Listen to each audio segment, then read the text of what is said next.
ஒரு சிறிய சுவாரஸ்யமான குழந்தை கதையை சொல்லுகிறேன். ஒரு காட்டில் பல விலங்குகள் மகிழ்ச்சியுடன் வாழ்ந்து வந்தன.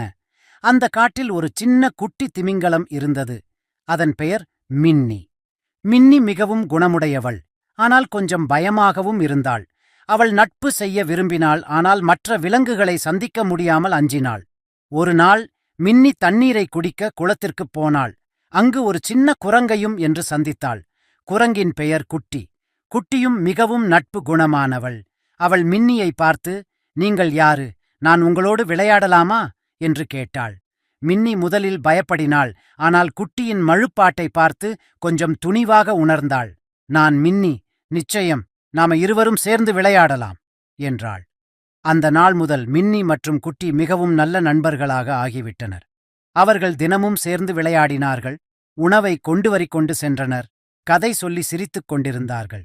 கிராமத்தின் மற்ற விலங்குகளும் மின்னியை அறிந்து அவளுடைய நட்பிற்கு வரவேற்றனர்.